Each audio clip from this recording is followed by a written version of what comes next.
Hello there. I'm David A. Specht, and I want to be your coach. If there's anything that I have learned in my 30 plus years of leadership and coaching, I have learned that mindset is everything. Join me and my guests as we explore the positives and negatives of that thing between our ears. This is Keep This in Mind. All right, welcome to Keep This in Mind, brought to you by davidaspecht.com. And of course, I'm David A. Specht. And today, who believes in non-random random encounters? So today on my show, I have Amanda Banks with Create and Innovate Solutions, LLC. And you may not know her. She may not know me. This is a little conversation we had offline.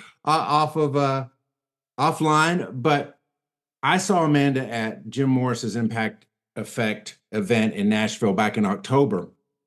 And if y'all know me, and I've been very transparent about this, when it comes to networking events, when it comes to being in big crowds, I am an introvert, and I don't meet people well in those scenarios. It's something I'm working on. Again, we're all on life's journey, and we're all trying to improve. But what I always do when I go to an event is, if there is some form of contact information, whether it's a speaker, an MC, somebody that I want to meet, I will always send them a direct message telling them how much I appreciate what they did, how much, and if there's anything I can do to help. Well, I did this with Amanda, and she responded, and she goes, "Oh, how nice to meet you. Hopefully we can cross paths." And this has been like a DM relationship on various platforms, from LinkedIn to Facebook to text to email. It's just been in all the places.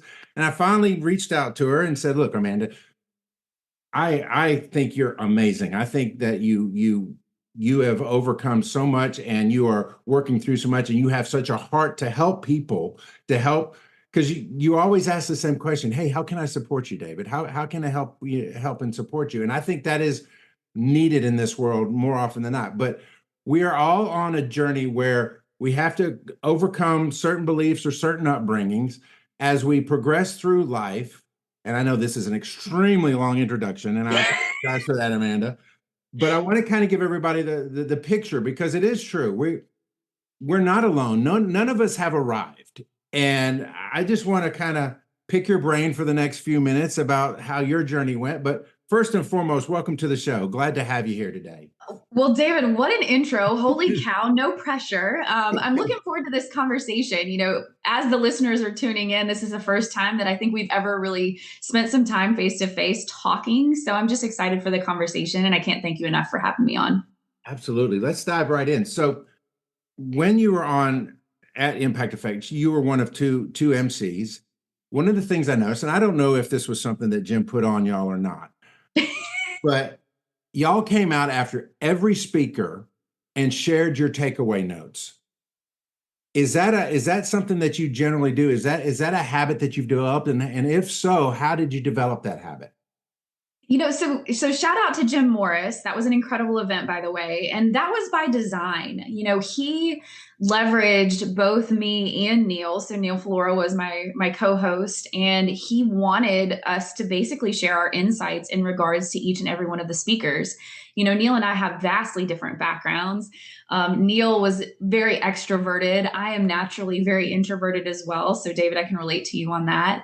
But ultimately, it was all about empowering individuals with knowledge. And so we all have unique ideas, unique knowledge that we bring to the table. And that was very specifically by design, because we are vastly different people. And we wanted to leave the audience members with really good quality information and takeaways that maybe help spark an idea for them and their businesses. And along those lines, one of the things I've learned, and maybe you have too, because you have look, folks, go to her LinkedIn, click on her link tree. I mean, you have a long history of trying to help elevate others, whether it's in their business or whether in their personal brand. But what I've found, and maybe you can speak to this a little bit as well, regardless of the background, regardless of the upbringing, regardless of the education level, there are certain principles that are universal. And being able to pull those principles out of whatever environment you're in, I would say, is extremely beneficial. Wouldn't you agree? Totally agree. Totally agree with that. So let's talk about your journey. Okay. You've not always been a speaker, but speaking's been a part of your journey for a long time, but you're a self-admitted introvert. So kind of tell me what was that like? From the first time you took a stage, did you have stage fright, to working your way to a TEDx talk? And folks, I hope she talks a little bit about that process, because it's not like you just raise your hand and go, "Hey, I want to do a TEDx." I mean, there is an actual very demanding process you go through before they fire up the camera and let you speak. So kind of tell us your speaking journey, because I think that'll go dive Yeah. into a lot of mindsets, maybe some limiting beliefs that you had to overcome and such. Yeah, so let me take it back a little step further to give some context. So, for those of you that are listening, I was a high level competitive gymnast. So, I was very much a high level competitive athlete at a super young age. And in gymnastics, it's all built around perfectionism, the perfect 10, and some of these other challenges that don't play super well into public speaking, right? So, in college, I had to give a speech, and I like totally lost it, cried, couldn't get through it. It was about gymnastics. Like, I swore up and down I would never do public speaking ever again. Like, that was off the table. And my career took me into sales and strategic partnerships. So even though I wasn't, in quotations, a public speaker, I did have to become comfortable with presenting into groups or speaking into groups, or, you know, it could be a million different scenarios, right? But I was typically speaking to high level corporate executives. And so we think about, in quotations, public speakers and people being on stages. But I think that there are a lot of steps that you have to take to get to that place. And if you have a massive fear of public speaking, cameras, you have challenges around perfectionism and some of these other things, which I did, and I still have to overcome my own challenges in regards to this. It took years and years and years to just feel comfortable enough to step foot on a stage. And even then, I have to constantly convince myself of these things. So, to your point, like, public speaking isn't something that comes super naturally to everybody. And I think that we all have challenges around vulnerability at times when it comes to being a public speaker or speaking. But I think it's a skill that we all can learn to hone in on, and we can get better at. So I hope that paints a little picture of the public speaking journey. There's so much more that goes into it, but that's a little bit. The ability to articulate Yep. is a much needed skill, probably exponentially more now than any other time. I mean, attention spans are shortening. The internet with reels and TikTok and such, everybody's wanting it in a minute or less. We used to learn the term, and I'm sure you learned this in your sales training as well. Know your elevator pitch, be able to tell people who you are, what you do, and what you have to offer in the time that it takes to go from one floor to the next on an elevator. What have been some of the challenges you have found in the people that you coach, Yep. on how to hone their craft and be able to articulate who they are and what they do? So there's a level of understanding who you are as a human being that I don't think that we all dive into, right? So some of the challenges in regards to being and becoming a public speaker is, like, you have to know very clearly who you are at your core. And that's not with all the labels. It's not, I'm a CEO or I'm a founder, or I'm this, I'm that. I think the really good public speakers understand authentically who they are as human beings, and then how they deliver value and the messaging that they bring to life and the stories that they create. So it's as simple as just knowing who you are authentically, but that's one of the most challenging things to do as well, because we have to hone in on our own stories and who we are and the value that we are here to deliver as human beings. As I continue down life's journey, and I'm gonna turn you into the coach of Dave for a minute. Oh, geez.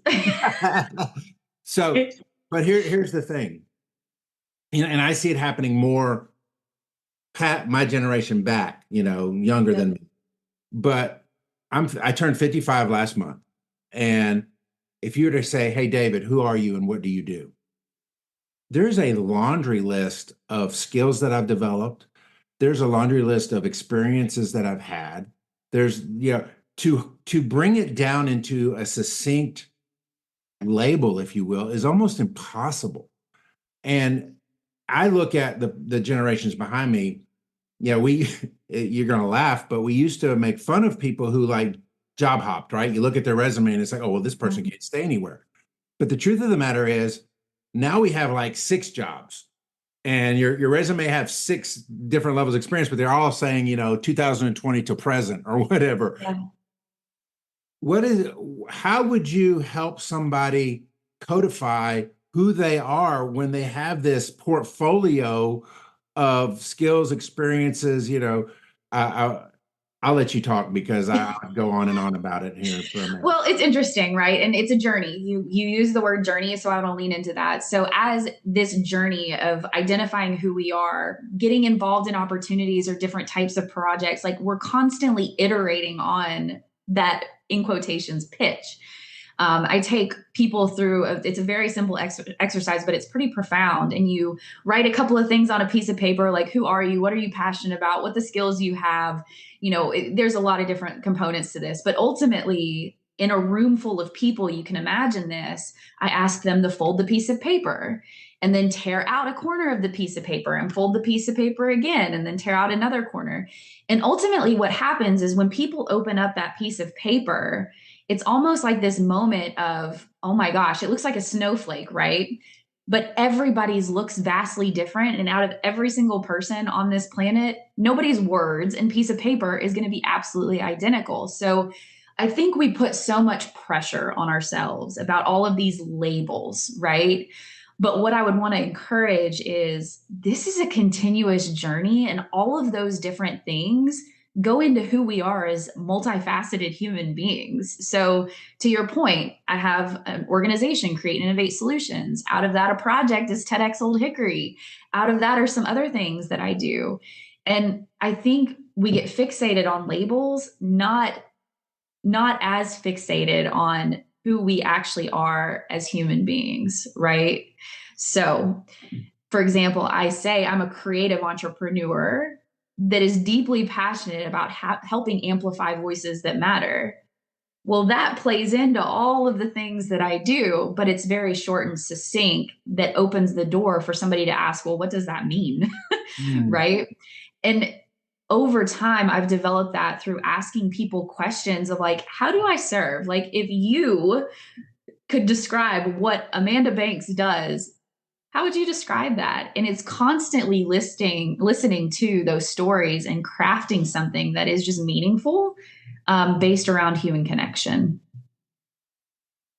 I love how you finish that phrase with human connection because I believe that is probably the single most lacking thing we have, that we are connected more than we have ever been, but the quality of connection is probably the least it's ever been. Yep. And one of the things that I have seen, and I'd like for you to speak to this a little bit too, is we've become very transactional in our interactions. I Yep. mean, I think it was you even that posted what makes you mad about when somebody does a pitch to you as a DM on LinkedIn with absolutely no context and no relationship built, but yet what I would say over 50%, probably over 75% of the DMs that you receive on LinkedIn, I know I do, is a pitch. It's a pitch right out of left field. So how do we take people from this very transactional mindset to a mindset of building authentic relationships? Because I believe that it only takes 1 or 2 authentic relationships that will provide way more benefit both to yourself and to the world at large than 50 inauthentic transactional DMs. Yeah, I think that I think from a sales perspective, we're taught more, more, more, more, more, right? So we're conditioned around more, more, more followers, more, more, more information and content out there, more, more, more connections, all of this stuff. And to your point, I believe that a community is built one person at a time. And it's about how do you build that relationship and how do you provide mutual continuous value? So I lean with curiosity all the time. Like, I think one of the biggest things that you can lean into through connection is curiosity. Like, ask questions instead of pitching constantly. Like, ask how you can serve, Ask how you can provide value. Ask for what resources people are looking for. And then to deepen that relationship, David, I don't know how many people like you talk to that just don't follow through with what they say that they're going to do. Like you can't build a relationship if you're not following through with what you say that you're going to do, right? So I lead with curiosity, but I also do what I say that I'm going to do. So if I'm going to make a connection or if I'm going to open the door in this specific thing, like I actually do those things. And that builds a relationship over time if you continue to lead with curiosity, ask how you can serve, do what you say that you're going to do, and keep the conversation moving. I think that's a lost art, right? We're focused on more, build, build, build. But there's so much beauty in just being able to navigate and know how to keep the conversation moving and how to continue to develop the relationship over years. So and I didn't know we were going to go down the sales path like when we started. And It's okay. I love it because I'm in sales. I'm in fact, one of my mentors used to say, we are all in sales 100% of the time, and the number one product we sell is us. Yep. Technology and tools are wonderful, but I believe that they've diluted authenticity. What is your? I'll preface it by saying this. Look, I believe in things like CRMs. I believe in things like utilizing AI to do the things that anybody can do. So why take my time to do those things? But when does it cross the line of authenticity where it's inauthentic now? I mean, let's face it. We can, I believe an email newsletter is of value if it's of value, regardless of whether it goes to 10 people or 10,000 people. But at some point, it just becomes yet another automated thing, right? So kind of tell me what your thoughts are on where the line may be crossed between inauthentic and authentic relationships. As it relates to technology. Technology. Okay. So I just want to make sure that I lean into this. So I'm no artificial intelligence expert. I do have a technology background. I did enterprise sales and strategic partnerships for technology companies. So I have that background. And I would say there's so many tools out there. And the reality is like, as individuals, we can smell that a mile away. So for example, if you're using like a chat GPT to create content, copy and pasting that content, like people are starting to become aware of the inauthentic nature of that. Where some of these tools, like you mentioned, become really good resources is if I'm stuck on an idea or I'm stuck on something and I need a framework to kind of help me outline something, that's a great use case on how I leverage ChatGPT. But ChatGPT can't replicate my human voice, right? So, like, I have led with creating authentic influence digitally. I help other people do that as well. And like, if I were to copy and paste something from ChatGPT, like people would know, hey, what is going on with her? Like, is she okay? Right. So I have that unique, authentic voice. And I think where you have to stay in the guardrails of like, is the integrity piece, right? Like I wouldn't feel good about copying and pasting something from ChatGPT because that's my mission, like that's my value system. Like I just don't want to use those tools in that specific use case. If I feel like something is inauthentic or I'm not leaning in with integrity or I'm not providing the best quality resources from me as a human being, then I shouldn't do it. So don't do it. So I think everybody has to start asking themselves those questions because everybody feels vastly different about the tools and the resources and the tech that they're using. But if it doesn't feel right, then don't do it. Leverage it for a way that feels authentic to how you're going to promote or how you're going to build content or vice versa. That was kind of a rabbit hole, but ultimately, like we as individuals have to identify what is authentic, what is in alignment with integrity, and then leverage the tools to enhance, not to completely shape and build who we are as human beings. So we've talked about speaking as a tool and as a process as far as building who we are and what we are. We've talked about technology and leveraging it, but not allowing, and I don't mean to put words in your mouth, but not allowing it to replace us. Basically keeping who we are, but leveraging it as a tool to help us be us in a better, more profound way.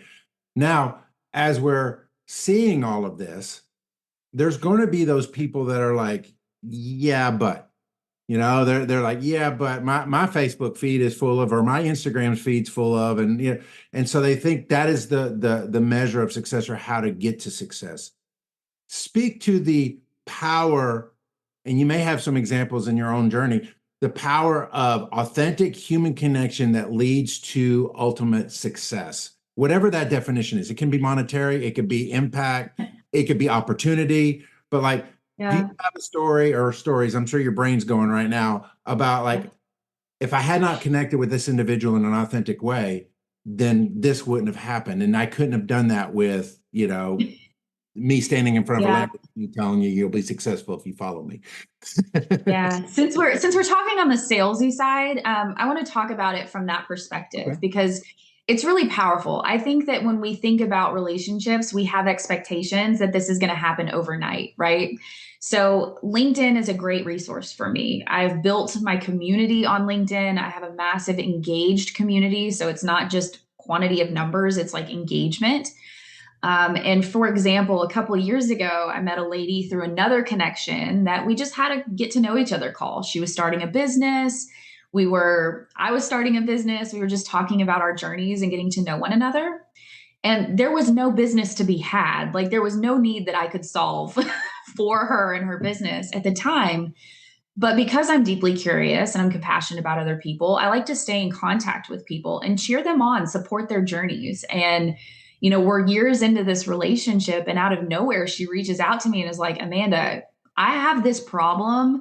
You are the person that I thought of. Can you solve it? We have a week to do so. And I'm like, well, I am the perfect person to solve this problem. Let's run this as a project. We'll move through it as quick as possible and we'll get you the desired outcome that you're looking for. And so that good friend that was just initially a LinkedIn contact has turned into a client, which is a very happy client. And we've got an incredible relationship and we're talking about deeper strategic partnerships. And so that's one of a million examples that I can provide around.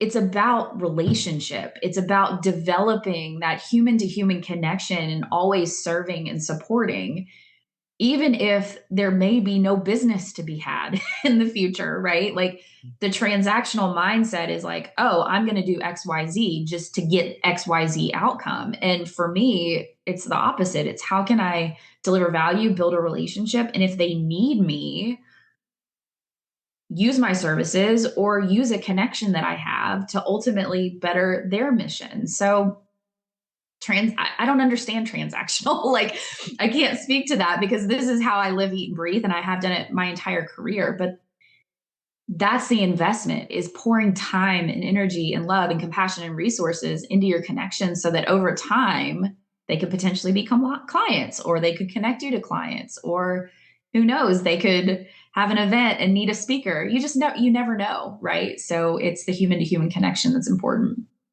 So I'm gonna tag on to that just a little bit and Please say do. that because I think that there's probably people in the boat that are like, look, I've been giving and giving and giving and nothing has come back, right? Isn't there also a piece of the puzzle that says people have to know that you can serve them? Like you have to let them know what it is that you can do to help them.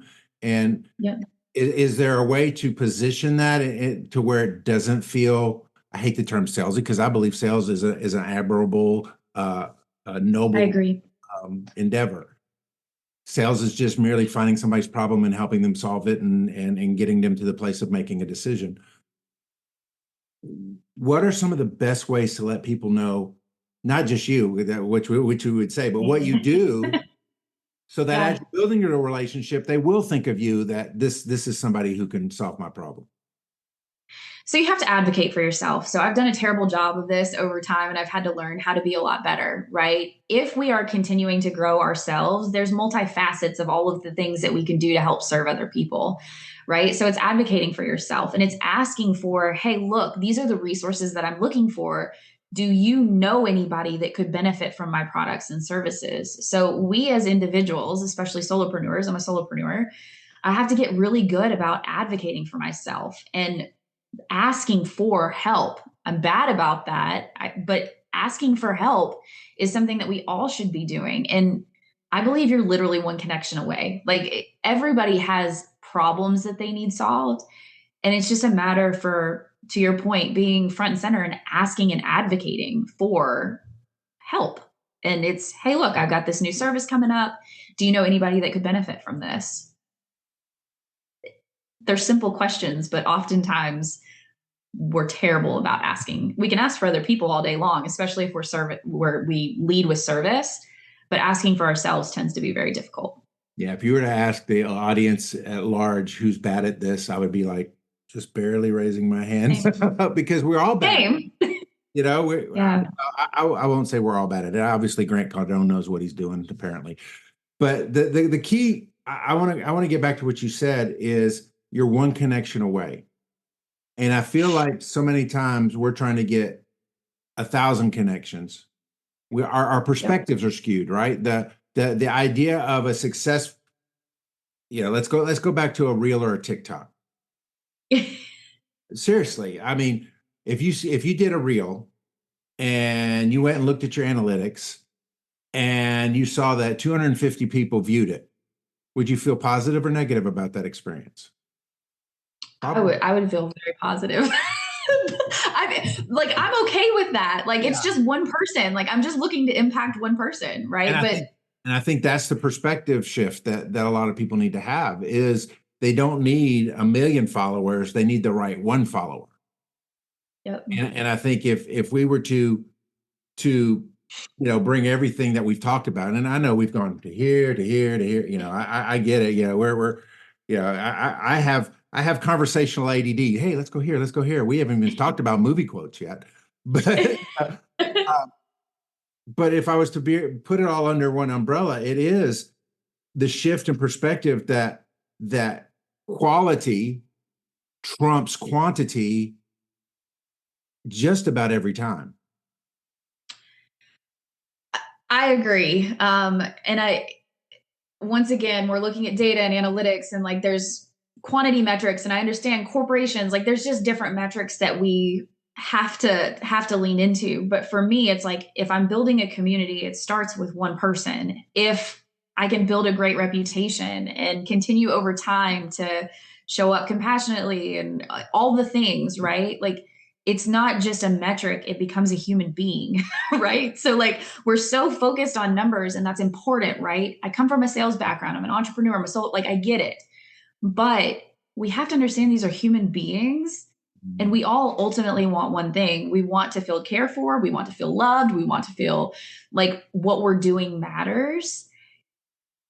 And if we start looking at the metrics around human connection, it's a little bit different. And I think that then plays into a magnitude of financial numbers because people are happier.